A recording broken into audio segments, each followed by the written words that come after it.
Des renforts sont arrivés à Bamako hier soir. Le Nigeria a envoyé son premier contingent.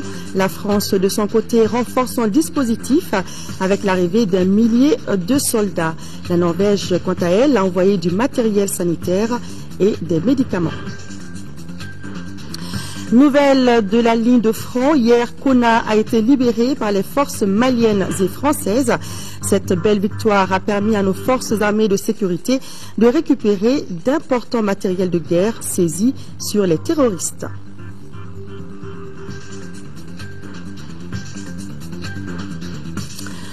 Madame, Monsieur, bonsoir. Bienvenue dans ce journal. Le président de la République par intérim, professeur Diankounda Traoré, a quitté Bamako cet après-midi pour se rendre à Abidjan en Côte d'Ivoire.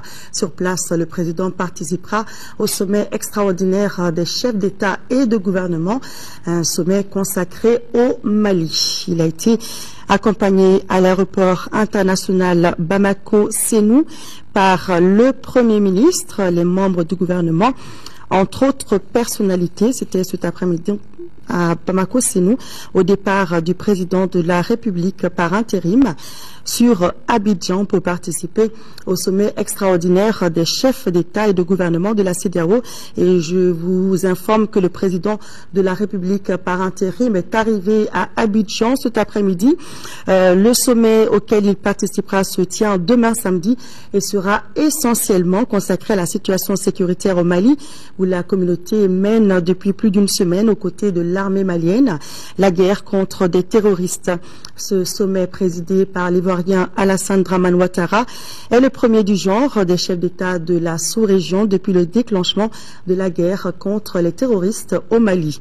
À noter que la CEDEAO avait prévu de déployer au Mali 3300 hommes. Nous suivrons ce sommet extraordinaire avec nos envoyés spéciaux Mahamadou Koné et Idrissa Traoré.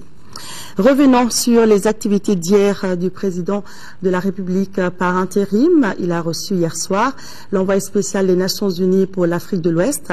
Saïd Djinit est venu échanger avec Diankounda Traoré de la nécessité d'accélérer la mise en œuvre de la résolution 2085. Le chef de l'État a rencontré auparavant les diplomates de la Suède, du Danemark, des États-Unis, du Royaume-Uni, de la France et du Canada. Ils sont venus réitérer leur soutien au peuple malien, mais aussi demander au gouvernement la feuille de route pour permettre la reprise rapide de la coopération avec leurs pays respectifs. Ibrahima Traoré. Un véritable ballet diplomatique ce jeudi soir à la résidence du président de la République par intérim. Les ambassadeurs des États-Unis, de la Suède, du Canada, du Danemark, du Royaume-Uni et de la France sont venus réitérer au chef de l'État leur soutien au processus politique en cours au Mali. Tous estiment que leurs pays respectifs sont disposés à reprendre la coopération au développement avec le Mali. À ce jour, ils n'attendent que la feuille de route du gouvernement. Il y a une très grande disponibilité de la part des partenaires de reprendre la coopération au développement, mais nous avons besoin d'un feuille de route qui soit un message politique important pour nous permettre d'aller dans ce sens en étroite collaboration avec le gouvernement. Le président Traoré a rassuré les diplomates que le document leur sera présenté dans les tout prochains jours. La réunion a également porté sur l'opération militaire en cours visant à libérer totalement le territoire national. Les ambassadeurs ont surtout apprécié l'intervention rapide de la France. Nous avons tous soutenu cette décision courageuse de la France de prendre un peu le lead pour cette intervention, et je pense que le président de la République a souligné aussi que cette intervention va peut-être permettre aussi d'aller vers une libération des zones occupées dans le nord, et qui va à son tour aussi permettre de renforcer et d'accélérer le processus politique. La situation actuelle du pays a dominé aussi les échanges entre le président de la République par intérim et l'envoyé spécial des Nations Unies pour l'Afrique de l'Ouest. Saïd Djinit a souligné surtout la nécessité d'accélérer la mise en œuvre de la résolution 2085 sous tous ses aspects. Évidemment, aujourd'hui, l'aspect qui est à l'ordre du jour et qui est prioritaire, c'est l'action militaire. pour recouvrer l'intégrité territoriale du Mali et pour mettre les groupes terroristes hors d'état de nuire. Le Mali, de façon courageuse, a pris des dispositions importantes, soutenues par des pays amis, la France en particulier. Tout cela est encourageant. Nous devons mettre tous ces efforts dans le contexte de la résolution 2085 et nous devons tout mettre en œuvre pour nous mettre à la mesure du rythme qui nous a été imposé par les développements sur le terrain, l'accélération de la mise en œuvre de la résolution. L'émissaire des Nations Unies rassure le président de la République par intérim de la disponibilité de l'ONU à soutenir le Mali dans toutes les opérations visant à recouvrir intégralement son territoire. Et avant de s'envoler pour Abidjan cet après-midi, le président de la République par intérim, Djankounda Traoré, a reçu ce matin 2 délégations. La première était conduite par le président directeur général de la CMDT Holding et la seconde par le président du Haut Conseil des Maliens de l'extérieur. Toutes deux étaient venues magnifier leur solidarité envers le Mali à travers la remise de chèques en guise de participation à l'effort de guerre. Le compte-rendu de Niagnan à Traoré. Loin des yeux, mais près du cœur, la diaspora malienne plus que jamais attachée à la patrie mère qui traverse la période la plus difficile de son existence. Comme réponse à l'appel du chef de l'État, elle n'a pas lésiné sur les moyens. Le président du Haut Conseil des Maliens de l'extérieur, Habib Silla, qui réside au Gabon, a ainsi remis à l'État malien la somme de 100 millions de francs CFA comme contribution à l'effort de guerre. En tant que président des Maliens de l'extérieur, il m'a été chargé donc par la diaspora de venir non seulement dire au président que nous adhérons entièrement à sa déclaration, nous sommes concernés. Je vous assure que les Maliens de l'extérieur, ce que je viens de donner, c'est sûr que ce record va être battu avant 24 heures, je suis certain, parce que tous les Maliens sont engagés. Mais moi, en tant que président, il fallait que je vienne lancer les balles. Autre action patriotique, celle de la CMDT Holding. Son PDG, Salif Abdoulaye Sissoko, a remis au nom de la société 60 millions de francs CFA, 3 véhicules pick-up. Il a aussi promis le don de sang de 3500 travailleurs de la société. Nous étions interpellés, comme tout bon Malien, à réagir à cet appel du président de la République, pour qui connaît aujourd'hui la situation de notre pays et pour qui voit le niveau de mobilisation de la communauté internationale pour faire face à l'effort de guerre. Et je pense qu'il était une bonne chose pour notre société, la CMDT et l'ensemble des travailleurs de la CMDT de venir réagir à cet appel du président de la République. Les 2 délégations n'ont pas manqué de rendre hommage aux soldats tombés sur le champ de l'honneur. Elles ont aussi fait part au président de leur disponibilité à œuvrer pour le retour de la paix et la sérénité dans notre pays. Ce communiqué du gouvernement sur la célébration du Maouloud, édition 2013, a porté à votre attention. Compte tenu de la situation de crise qui prévaut actuellement dans notre pays, le gouvernement demande aux leaders religieux et aux chefs traditionnels et coutumiers du Mali de tenir compte pour la célébration du Maouloud de l'état d'urgence décrété il y a quelques jours. À cet égard, le gouvernement les invite à éviter les rassemblements sur les places et les voies publiques. Ces rassemblements peuvent se faire dans les lieux de culte. À faire des prières et des bénédictions pour la reconquête des régions de notre pays occupées par des terroristes et l'organisation d'élections libres, transparentes et crédibles. Et à formuler des bénédictions pour la cohésion sociale, l'unité nationale, l'union des cœurs et des esprits pour le retour de la paix dans notre pays. Le gouvernement prendra toutes les mesures nécessaires pour assurer la sécurité des personnes et des biens pour le bon déroulement de la célébration du Maouloud dans les conditions sus-mentionnées. Le gouvernement s'est compté sur la bonne compréhension de tout ça. La libération des zones occupées se poursuit. Depuis hier soir, l'armée nigériane a commencé son débarquement avec un premier contingent d'une centaine d'hommes qui seront renforcés par un bataillon. La France, de son côté, renforce sa présence sur le théâtre des opérations au Mali avec l'arrivée des milliers d'hommes. Les soldats de la marine française sont en stationnement à l'aéroport Bamako-Sénou avant leur déploiement. Et la Norvège vient d'envoyer du matériel sanitaire et des médicaments. Le compte-rendu de Mariam Sagara. L'aéroport Bamako-Sénou prend l'allure militaire par l'atterrissage et le décollage des avions militaires de l'Hexagone et de l'Afrique. Ce balai s'explique par la détermination des amis du Mali à mettre fin à une agression des djihadistes. Ainsi, l'armée nigériane a déployé presque un régiment dont le premier convoi a atterri à 20h45 sur le tarmac où l'attendait le commandant en chef des armées africaines et l'ambassadeur du Nigeria.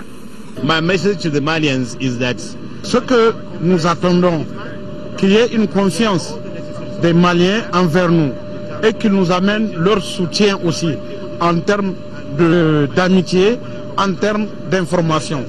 Comme ça, Dieu nous aidera à régler le problème une bonne fois pour toutes. Il n'y a pas de problème.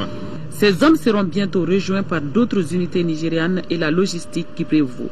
La Norvège, quant à elle, a fait plusieurs rotations pour débarquer du matériel, des médicaments et des vivres. We are all Africans. We are all members of West Africa. Les Maliens, c'est nos frères. Les Maliens, c'est tout pour nous. Et pour toute la sous-région. Il n'y a pas de Mali ou de Niger ou de Nigeria. Donc, nous, notre souci, c'est vraiment de rendre au Mali son intégrité territoriale. Il n'y a pas de différence entre nous. Something that will help their brothers, our brothers and our friends. À la suite de ces deux pays, la France a aussitôt débarqué un milieu de combattants de la marine, des hommes aguerris et déterminés qui promettent de donner aux Maliens leur liberté de mouvement, la paix et la sécurité sur toute l'étendue du territoire. On a été mis en alerte sur décision du président de la République française. Il y a maintenant une semaine, en 24 heures on était ici. Donc ça fait maintenant une semaine que mes hommes sont sur le territoire. Et notre mission pour l'instant c'est d'appuyer et d'avoir une force complémentaire à l'armée malienne. Ces hommes en stationnement n'attendent que leurs véhicules et équipements pour s'enfoncer dans la nature. Les gens qui sont ici sont des combattants.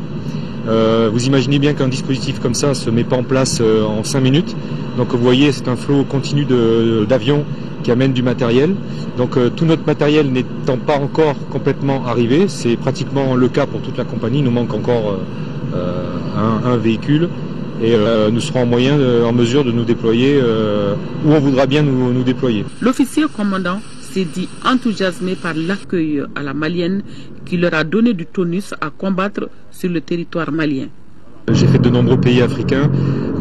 C'est la première fois qu'on est accueilli avec tant de chaleur, puisque au bout de 2 minutes, une heure où on était arrivé, l'armée malienne nous a amené un camion avec 200 matelas. Moi personnellement, je n'ai jamais vu ça. Je ne sais même pas si en France, ça serait aussi rapide que ça. Donc voilà, c'est un sentiment de joie, de sérénité et puis en même temps de sérieux parce que c'est une mission qui risque d'être difficile et puis on l'accomplira comme on a accompli le reste ailleurs. Je suis très content d'être ici. Ces marines, agiles, entraînées et bien décidées, sont des élites qui peuvent se battre sous tous les cieux.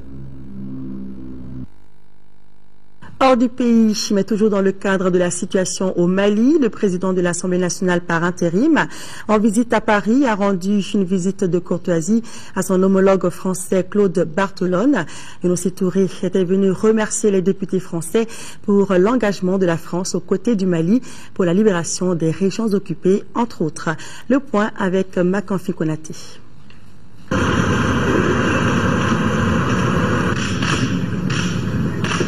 La visite de Younouss Touré intervient 24 heures après le soutien unanime des députés français à l'intervention militaire de la France aux côtés du Mali.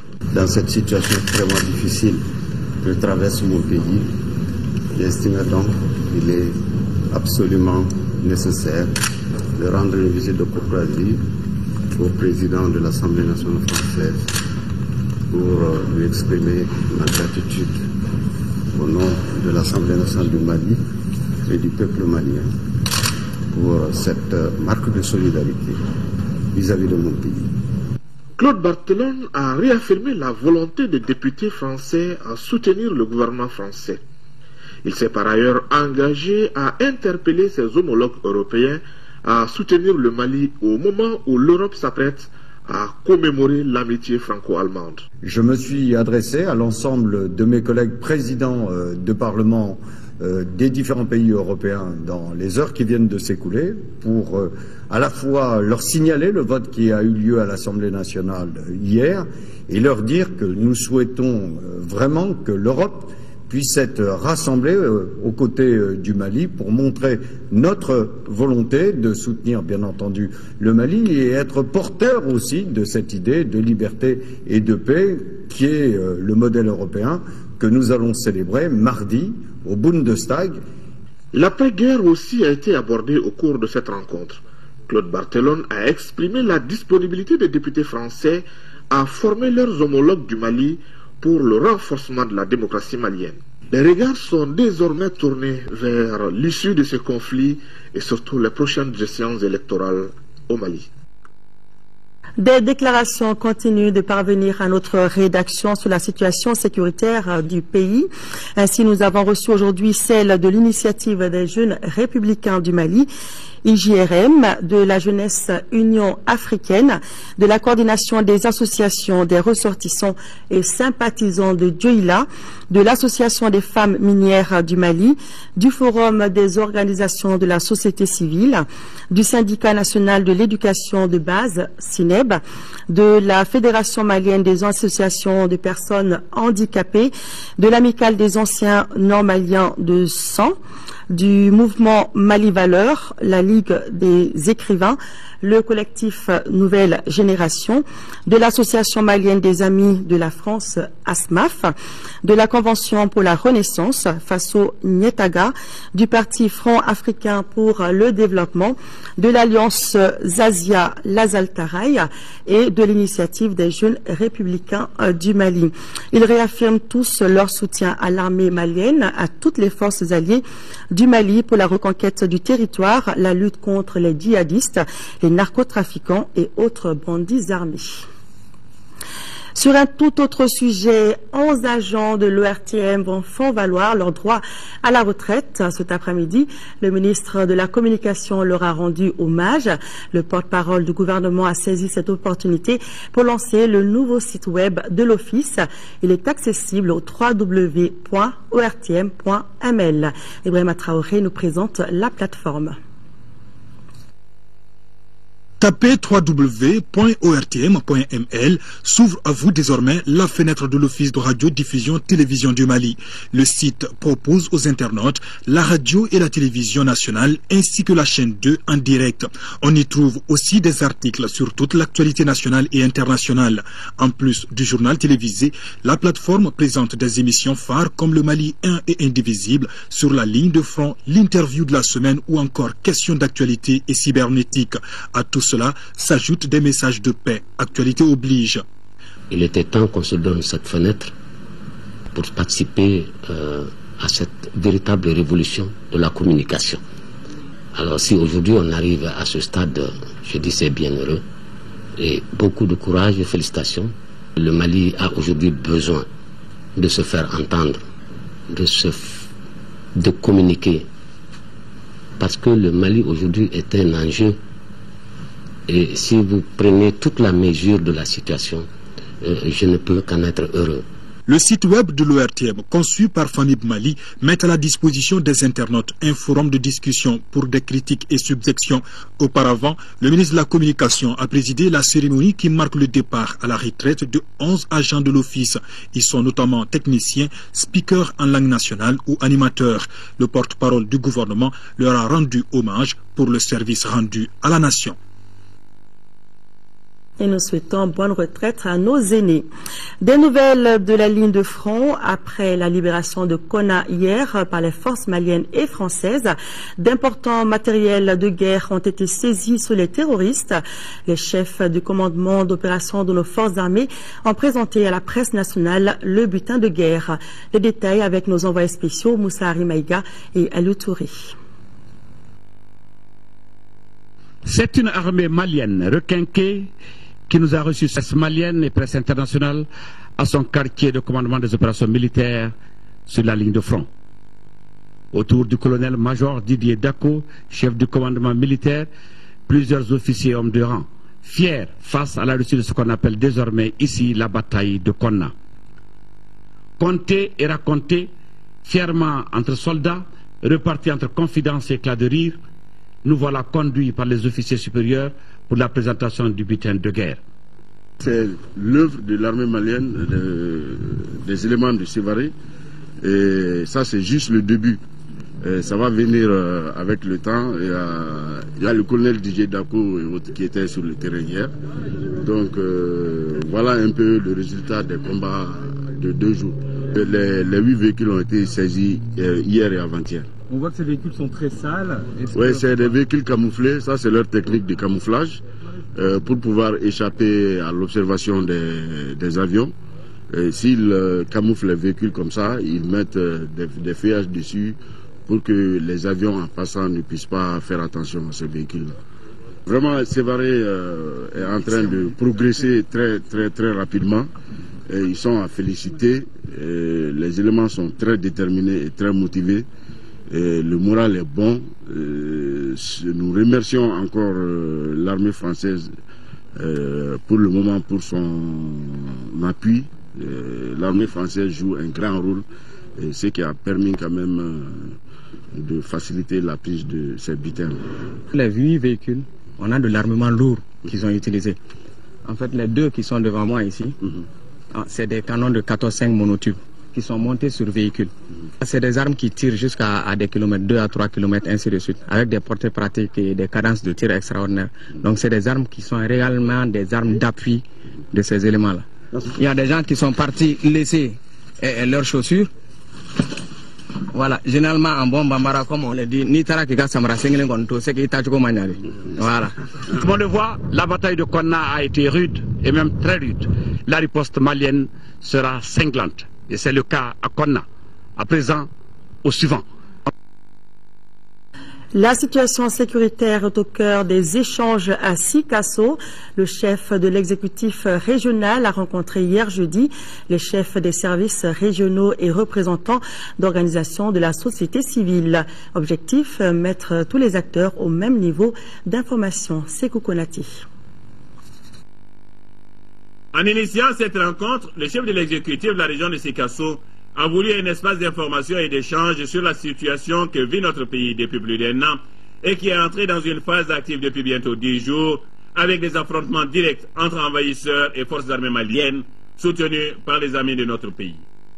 Un engagement dans la défense de l'intégrité territoriale qui doit interpeller chaque citoyen où qu'il se trouve et une communion autour de notre armée nationale. Notre pays vit une situation grave aujourd'hui. Le Mali est en guerre. Nous avions quand même voulu rassembler les gens pour donner la bonne information, leur expliquer ce que c'est que l'état d'urgence, mais aussi leur demander de contribuer à l'effort de guerre, comme le chef de l'État l'a demandé, parce que ce n'est pas ceux qui se battent seulement qui font la guerre, mais chacun de nous a sa part dans la libération de la patrie. Et l'autorité militaire de faire le point de la situation sur le théâtre des opérations. S'agissant de la situation sécuritaire dans la région, le commandant de légion de la gendarmerie, le colonel Moussa Nimaga, et le contrôleur général de police, Abdoulaye Danfaga, ont fait le point du dispositif en place pour sécuriser les populations en ces moments difficiles. De leur présentation, il ressort que sur la 3e région, la situation est relativement calme, mais la vigilance doit rester de mise. Je voudrais dire à la population de Sikasso que ce n'est pas un problème de couleur à la date d'aujourd'hui. C'est un problème national qui intéresse toute la population, noire aussi bien que blanche. L'occasion était également bonne pour le procureur de la République près du tribunal de Sikasso, Ibrahima Dambélé, d'entretenir l'assistance sur les contours de l'état d'urgence décrété par les plus hautes autorités du pays. Le respect du droit des femmes et des enfants en situation de conflit était au centre d'un séminaire de sensibilisation. C'était la semaine dernière à l'école de maintien de la paix, un séminaire organisé par le ministère en charge de la Défense et l'ambassade des Pays-Bas au Mali. Le reportage est de Adama Kodjo. Informer et sensibiliser les forces armées et de sécurité maliennes sur le droit et la protection des femmes et des enfants en période de conflit. Voilà tout le sens de ces séminaires auxquels participent une 50aine de militaires. La promotion et la protection des droits des filles, des femmes et des enfants en situation de conflit participent du respect des engagements internationaux et nationaux, surtout par rapport au droit international humanitaire. Les forces armées et de sécurité, notamment le soldat sur le théâtre des opérations, a un rôle, a une responsabilité dans ce domaine. C'est le rôle de protéger, le rôle de défendre, le rôle de prendre en charge, le rôle de dénoncer tous les cas de violation des droits des femmes et des enfants. La rencontre est rendue possible grâce à l'appui financier du Royaume des Pays-Bas. Les temps sont durs, mais il est très important que l'armée se prépare dans tous ces aspects, les droits humains, et surtout s'assurer que les groupes les plus vulnérables ne souffrent pas plus. L'éthique du soldat professionnel requiert de vous de rester digne et responsable. Votre meilleure arme à cet effet sera le respect du droit des femmes et des enfants en situation de conflit. Selon le colonel-major, les femmes et les enfants dans les zones occupées du pays sont victimes du non-respect par les groupes armés des droits des couches vulnérables. C'est pourquoi il a salué la tenue de cette rencontre. Ce message du ministre de la Famille, de la Promotion de la Femme et de l'Enfant adressé aux femmes du Mali, le président de la République par intérim, professeur Djankounda Traoré, a décrété l'état d'urgence au Mali. Par conséquent, les libertés individuelles de chaque citoyen, surtout celles susceptibles de troubler l'ordre public, doivent être limitées. C'est pourquoi le ministre de la Famille, de la Promotion de la femme et de l'enfant en appelle à l'esprit citoyen de toutes les femmes du Mali et les invite à célébrer les mariages, baptêmes et autres événements sociaux de la plus grande sobriété. Le ministre de la Famille, de la Promotion de la Femme et de l'Enfant s'est compté sur le patriotisme et la bonne compréhension de toutes les femmes. Les membres de l'Association des municipalités du Mali et les maires des régions du Nord échangent sur l'évolution de la situation sécuritaire au Mali. Une occasion pour eux de manifester leur soutien aux forces armées du Mali et à leurs alliés. Mamoru Sidibé était à la rencontre. Voici son reportage. Les membres du Bureau national de l'Association des municipalités du Mali et l'ensemble des maires des régions nord de notre pays et de Mopti présents à Bamako se sont rencontrés ce jeudi au siège de l'association. Événement oblige, ces élus ont échangé sur l'évolution de la situation, les dispositions à prendre et l'appui à faire aux forces armées et de sécurité et aux populations des zones qui seront libérées. Les maires se préparent à aller rapidement remplir leurs fonctions, en tout cas de responsables de police administrative, d'aller gérer la cohésion et l'entente sur le terrain. Il faut qu'on ne fasse pas l'amalgame. Tout le monde n'est pas rebelle, tout le monde n'est pas islamiste. Non. Il y a des gens qui n'ont rien à voir avec cette crise-là. Ils sont là des années et des années durant avec nous. On cohabite ensemble. Les maires ont fustigé le comportement du MNLA qui sème la terreur dans la zone de Ouattaguna. Certains l'ont assimilé aux djihadistes à combattre. On sent que la droite française est en train de stigmatiser, je ne dirais pas les Touaregs, pour les faire passer pour des interlocuteurs crédibles après la crise. Moi, ce que je veux dire, c'est que dans nos localités, nous avons des Touaregs maliens 100%, qui n'ont pas bougé, qui vivent au quotidien avec les populations, qui n'ont pas pris les armes. Ceux-ci, je crois qu'on peut parler avec eux. Mais ces gens qui nous ont amenés, toute cette horde d'islamistes qui sont en train de nous détruire, je crois qu'il n'est pas question de parler avec eux pour le moment. Les maires ont salué les partenaires et les amis du Mali qui épaulent notre vaillante armée pour la reconquête du nord de notre pays. Après avoir analysé la feuille de route envoyée par le gouvernement, les maires se sont dit que la vigilance doit être de mise sur toute l'étendue du territoire national.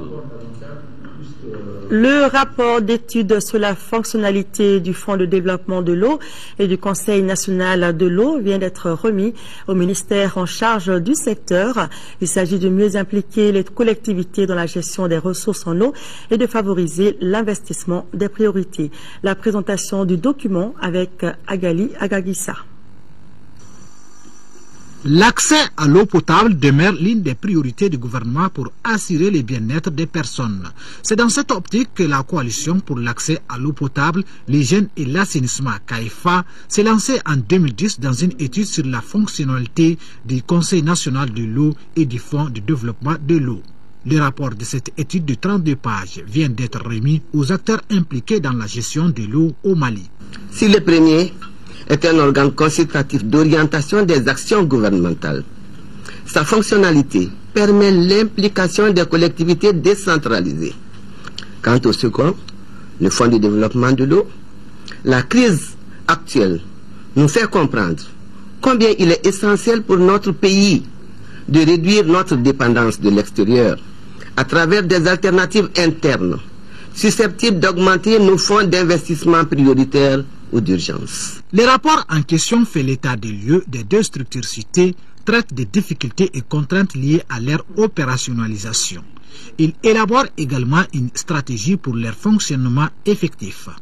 La réalisation de cette étude sur la fonctionnalité du Fonds de développement de l'eau et du Conseil national de l'eau permet de réfléchir davantage sur l'utilisation que nous devons faire du Code de l'eau et de ses décrets d'application. Les conclusions de ce rapport devront permettre de surmonter certaines difficultés et contribuer à impulser une nouvelle dynamique au secteur de l'eau.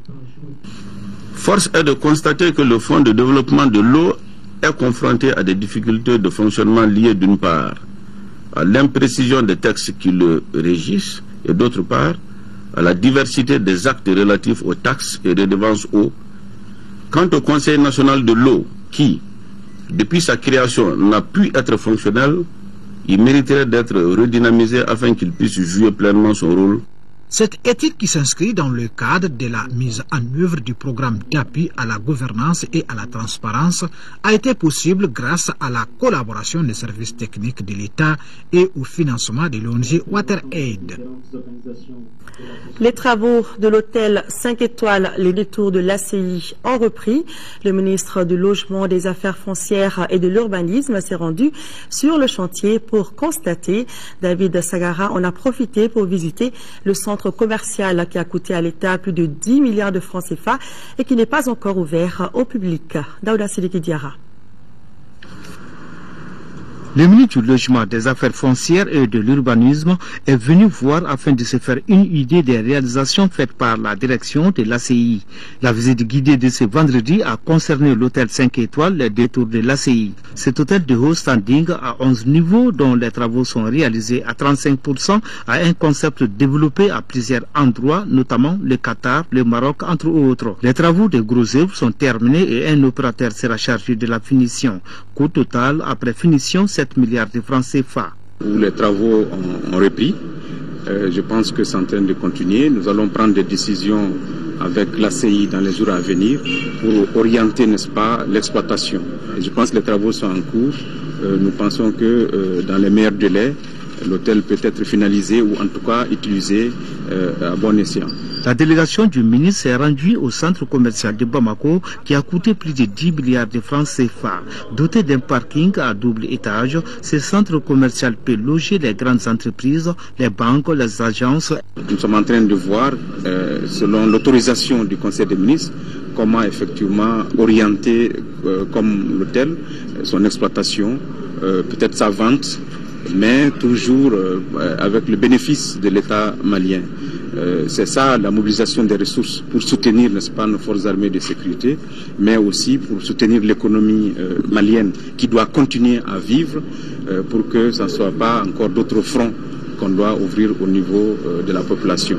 Auparavant, le ministre a rencontré le personnel de la direction de l'ACI. Selon le ministre, la situation requiert une mobilisation autour des forces armées et de sécurité. Il a expliqué au personnel de l'ACI l'essence de l'état d'urgence, la contribution à l'effort de guerre.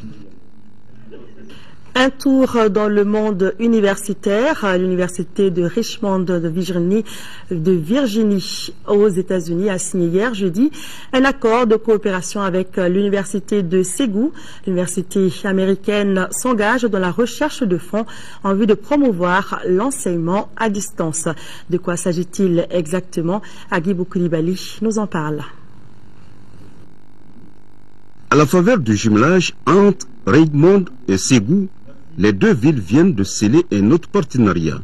Il s'agit de la signature de convention de l'accord cadre de coopération entre l'université de Richmond de Virginie aux États-Unis et celle de Ségou. Les accords que nous signons aujourd'hui encouragent et facilitent les échanges entre les universités et j'espère que ça va continuer à s'élaborer dans l'avenir.